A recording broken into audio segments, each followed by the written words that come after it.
இறையேசுவிலே பிரியமான சகோதர சகோதரிகளே, உங்கள் எல்லோருக்கும் ஆண்டவராகிய இயேசு கிறிஸ்துவின் பெயரால் காலை வணக்கங்கள் மற்றும் வாழ்த்துக்கள். நான் உங்கள் அகஸ்டின் வேதியர்.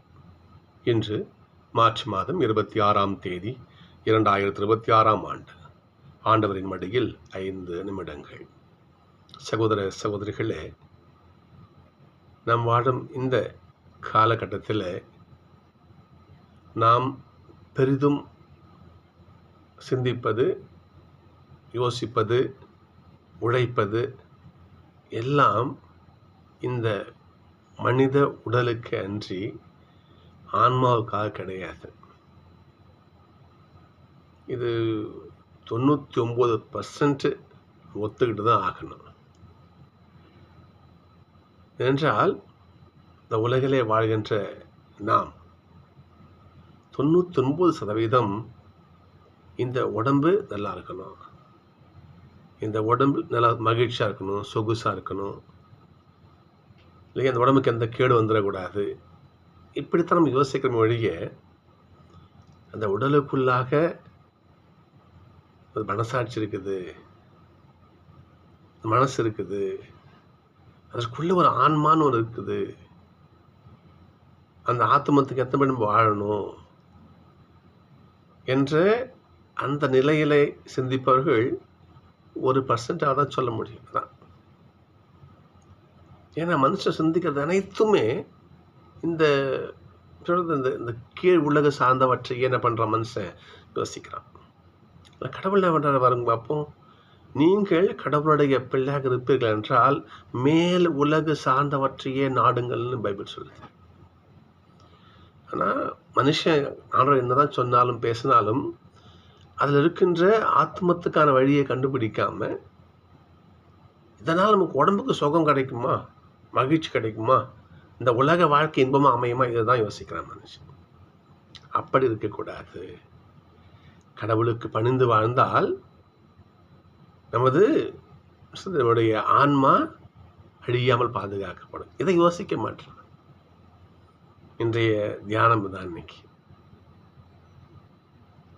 அபிரகாம் நம்முடைய குல முதுவர், விசுவாசத்தின் தந்தைன்னு அழைக்கப்பட்டவர்.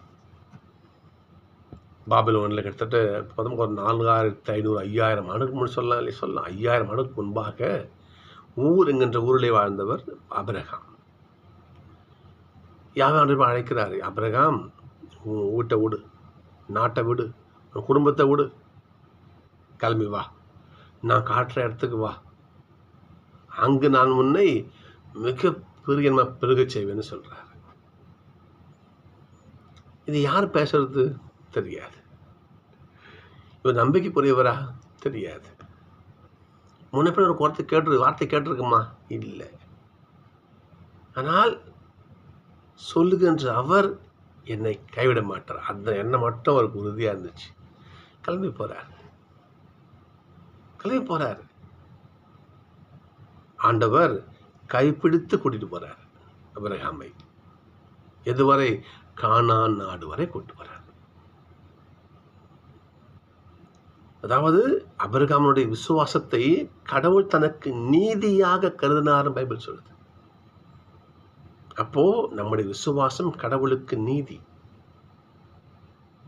அப்படி வாழ்ந்த அபிரகாமை தான் இன்று ஆண்டவர் மிக பெரும் ஆசீர்வாதத்தை கொடுக்கிறார் பாருங்க. இன்னைக்கு ஆபிரகாம் நீ இனிமேல் அபிரகாமன் அழைக்கப்படுவாய், எண்ணற்ற நாடுகளுக்கு நான் என்ன பண்ணுவேன், மூதாதையராக்குவேன், மிக பெருமளவிலே பலுகச் செய்வேன், உங்களோட நாடுகள் உண்டாகும், அரசர்கள் தோன்றுவார்கள், தலைமுறை தோறும் உங்களுடைய வம்சம் என்னது வழிமரபு என்றும் இருக்கும். என்ன ஆசை வருங்க பாப்பனுக்கு? இதன் பிறகு உனக்கும் வழிமரபினருக்கும் நான் கடவுளாக இருப்பேன். ஆசீர்வாதத்தை பாருங்க.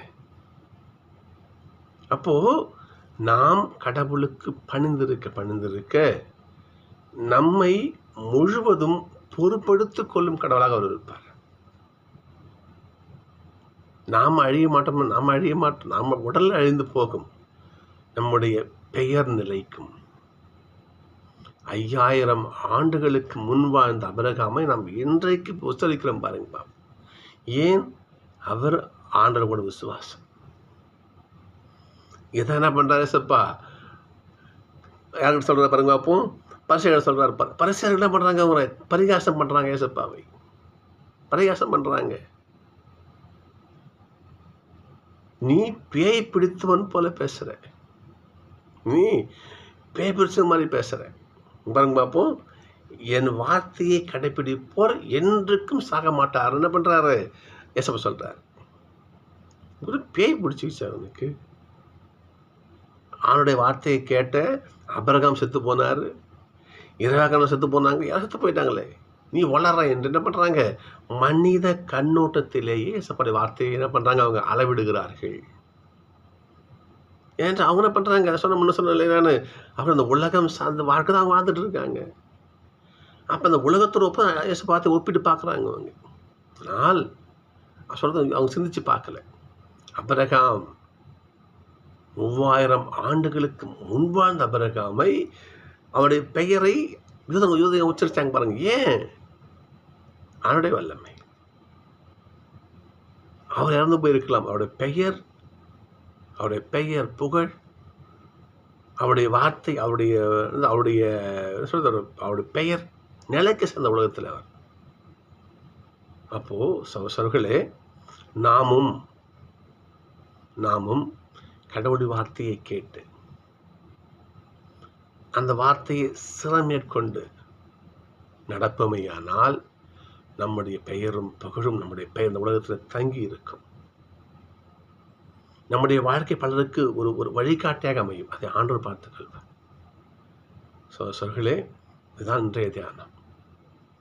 கடவுளை பின்பற்றுகிற ஒருவரை கூட கடவுளை அழிவிட மாட்டார். எத்தனை புனிதர்கள் பாருங்க இன்னைக்கு சொல்றோமா இல்லையா? நம்ம ஏன்? அவர்கள் கடவுளின் நெறியிலே வாழ்ந்தவர்கள், நெறியை கடைபிடித்தவர்கள். சகோதரர்களே, அவரை பின்பற்றுவோம், அவர் வாழ்க்கையை பின்பற்றுவோம். அவ்வாறு நாமும் சொன்ன மாதிரி கடவுளுடைய வார்த்தையை கேட்டு கடைபிடிப்போர் சாக மாட்டார்கள். அவருடைய பெயர் அழியாது.